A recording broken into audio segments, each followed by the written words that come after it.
Hi everyone, welcome to इवीट कैश और स्वागत है आपका एक और एपिसोड में जिसमें हम बात करते हैं हर एक वीक एक ऐसे चार्ट की जिसमें हमें आगे के फ्यूचर में प्रोबेबिलिटी दिखती है कि वो यहाँ से एक अच्छी रैली दे सकता है। उसके पीछे के लॉजिक की हम उसको किस स्ट्रेटेजी से चुनते हैं।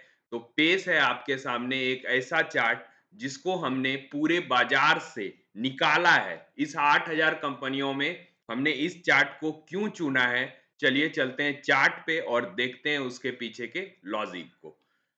ये आपके सामने जो चार्ट है वो सेफलर इंडिया का है।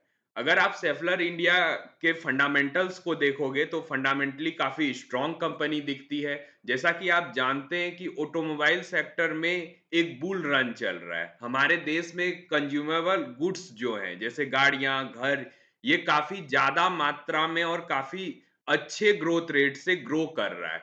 तो गाड़ियां अगर ज्यादा बिकेंगी सोसाइटी में तो उसमें लगने वाले पार्ट्स सबसे बड़ा बेनिफिशियरी बन के उभरेंगे। और इसी के लिए हमने चुना है सेफलर इंडिया को। सेफलर इंडिया बॉल और बेरिंग आप लोग जानते होंगे। अगर आप गाड़ी खरीद रहे हो, आप बाइक खरीद रहे हो, आप फोर व्हीलर खरीद रहे हो, उसमें सबसे ज्यादा यूज होने वाला जो पार्ट है वो बेरिंग और बॉल है।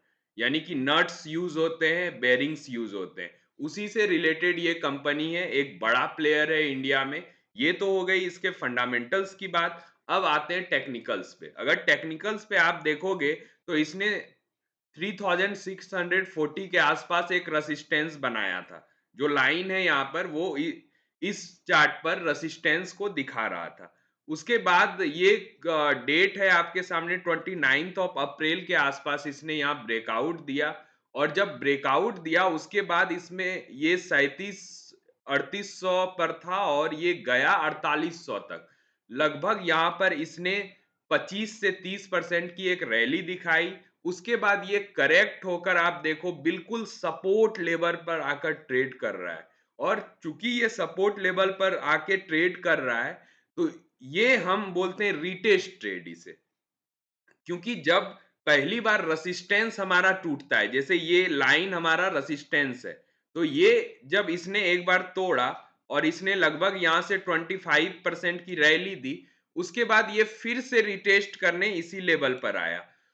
और इस रिटेस्ट का जो कंफर्मेशन है हमें, वो हमें नीचे के वॉल्यूम बार से भी दिखता है। यहां पर आपको बड़े बड़े वॉल्यूम बार्स दिखेंगे जिसे हमें पता चलता है कि ये यहीं कहीं आसपास बेस बनाएगा। और इस रिटेस्ट के बाद इसने वीकली टाइम फ्रेम पे आप देखो, पिछले वीक के कैंडल को देखो तो आपको साफ साफ पता चलेगा ये हैमर जैसा स्ट्रक्चर है। पिछला वीक का कैंडल, मैं इस कैंडल की बात कर रहा हूं, ये हैमर जैसा स्ट्रक्चर है जो वीकली टाइम फ्रेम पे बना है। और इस वीक उस हैमर को कंफर्म किया है इस वाले लास्ट कैंडल ने। तो ये 3 लेवल का कंफर्मेशन हमें साफ साफ बता रहा है कि यहां से ये जो शेयर है सेफलर इंडिया, इसमें एक बड़ा मूव बन सकता है फ्यूचर में। तो पहला रेसिस्टेंस हम लोग देख लेते हैं कहाँ है। ये अभी 4000 के आसपास है और पहला रेसिस्टेंस ही हमारे पास 5000 के आसपास है। यानी 1000 पॉइंट तक की रैली में कहीं कोई प्रॉब्लम हमें इस चार्ट पर नहीं दिखता है। जब ये 1000 पॉइंट चल जाएगा तो हम लोग उस समय जब ये 5000 के आसपास ट्रेड कर रहा होगा तो तय करेंगे वहां इसकी मूवमेंट कैसी है। उसके बाद इस चार्ट के अगले पड़ाव क्या होंगे इसके बारे में उस समय बात करेंगे। चलिए, तो ये तो बात हो गई फंडामेंटल टेक्निकल। और मैं एक डिस्क्लेमर दे दूं, ये जो हम लोग वीडियो डिस्कस करते हैं ये इसमें किसी भी तरह की खरीदारी या बिकवाली की राय नहीं है। अगर आपको सेफलर इंडिया में किसी भी तरह का इन्वेस्टमेंट या ट्रेडिंग करना है तो अपने फाइनेंशियल एडवाइजर की राय जरूर ले लें।